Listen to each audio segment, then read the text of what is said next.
Whee! Nearly there.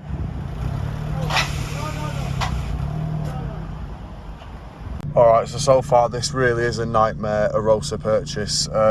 We've been trying to unload this thing for the past over half an hour, I'm confident to say, and it's just that low, it can't even get off the recovery truck. Like, I'm not being funny to the kid that bought it, but he's absolutely well and truly destroyed this car by putting it this low, and I'm going to put it right. I'm absolutely 100% determined to put this right. First of all, we're going to sort out the front suspension because I believe that that's the easiest. Oh my God, they're moving the Cortina up there. Oh my God, that thing's been sat there since like double the time I've been alive. No! Oh my God. That's even more trauma to go in the video, Jesus. Oh, that's really sad. I know it's knackered out its head anyway, but oh, poor thing. It's the first time on C-Reg. Anyway, back to this. It's just the front sills are lower than the back, so we're just going to spin it round and let gravity take its course. I'm not sure why the driver didn't do that in the first place, but hey, we've got there now, and that's that, and we'll take it from here. Let's see how it goes. Now we'll report back if we get it off or if we don't. Making progress.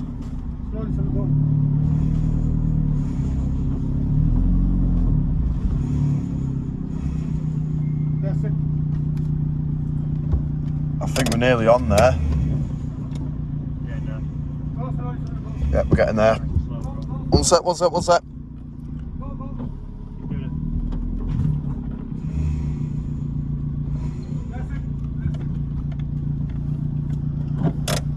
Oh, we're getting there. We've got it. We've got touchdown in the nightmare Arosa.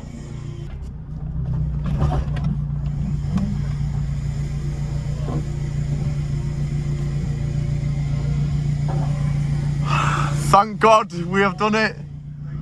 So after genuinely about, I'd say it's been close to a good hour now that we've been trying to get this off, and it's off now. We've given the guy a bit extra because honestly, he's fully had to cancel a job just to do this for us, and like I'm massively appreciative of this guy. He's a really nice guy. He's given us his number. He's got a garage and everything, like for any cheap stuff that we ever want doing that, you know, we can't tackle ourselves. So yeah, shout out to the recovery dude. If he's got a company, which I'll find out, I'll put it in the description because he deserves the credit for doing this, honestly. And the kid that's done this is just absolutely ludicrous, and there's no other word for it. Right, so this is just a random quick cutting video. I'm sat in my college car park once again, and I've just actually had a word with my tutor about the damn suspension on this Arosa. I've explained what's going on, and he reckons it is savable, which is good because he's been in the trade for like 40 years, which is fantastic. I just thought I'd throw this in there, but I'm going to cut back into me later on in this day explaining the whole situation on what suspension's on it and etc. But yeah, we'll cut to that now. So upon further inspection, I've got the car all jacked up and stuff. I have found an absolute nightmare of a botch job. It's running just on its dampers, which are pissed wet through, which ain't good, which means they're not happy at all. And there's the spring next to a bump stop, and the spring is absolutely completely loose. I could probably rag that out of my hands. All right, moment of truth. Is the front as bad as the back? I can already see where there's been an angle. Oh no, I can see springs. We're all right on the front. We're fine. It's a better situation than the back anyway, for sure. Yeah, this is just adjusted to hell. I think this is something we can deal with. Honestly, for the money, I think it's worth replacing for the 75 quid. I think just to save banging around in something that some kids knocks up, I can do a proper decent job of it and do it properly. So we started pulling the car apart here just to get to the top of the rear struts, and the kids just left the place in a complete sty. Like, this is the broken plastic off the rear light cluster, which has completely knackered the cluster. So unfortunately, that's got to go in the bin. So we're after a new light cluster, obviously we were anyway. There's this crap that's in it as well. Get the hell out of here, man. This joker kid has just sent this thing to me looking like a death trap. Bro, what is this? Copperberg, he was even pissed when he was driving it. So just to take another look at this, how gone in the head do you have to be to actually do this? Yeah, the way he's left the car in this state with a bump stop just there where my finger is now and just leaving this like that. I'm just, honestly, I can't believe it at all. This kid wants, honestly, his head feeling for doing this. In the morning, a few mornings after the disaster inspection, I've had obviously time to calm down since then, because I was a bit flustered when I came across it all. I was like, oh my God, this. So I've reassessed the situation, looked at the pictures, and I've come up to the conclusion that what he's done is the shock absorbers that are on it are off a Polo. They're just knackered, and that's about it for the shock absorbers. And the springs, that's probably the worst part. Well, I'll say probably it is the worst part. So the rear springs, God only knows what they're off. They're probably just spares that he's had lying around. They're all corroded around the bottom and stuff, which is obviously the first place that coil springs do go, and that's where they start to crack as well, if you didn't know. And they look like they've just been cut off something else and placed in where the stock ones should go, just with a bit of clearance at the top. So when obviously you do go over a bump like that, the chassis just goes ding ding on the floor like that, and the spring stops it from literally slamming against the wishbone and literally snapping the car in half, and that's the same on the other side. As for the front, again, same situation with the shock absorber. It's a Polo shock absorber, smoked Polo GTI. Anyway, so it was a stock Polo 9N shock absorber. That's the model name I was looking for, all round. But on this time, he sort of forged his own coil over together. The red spring didn't look that bad on first inspection. I know for a fact it's bad, but it didn't look as bad as the top one. Now the top one was the same spring, but it was a completely different colour, which it's probably off a completely different set of coilovers, off a different car, and it's corroded to hell.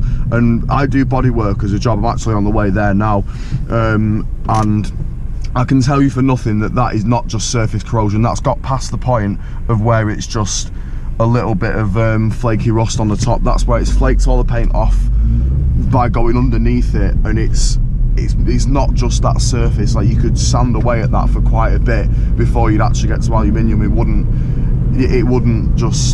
be back to normal. I'll cut that bit out. That was a bit of waffle.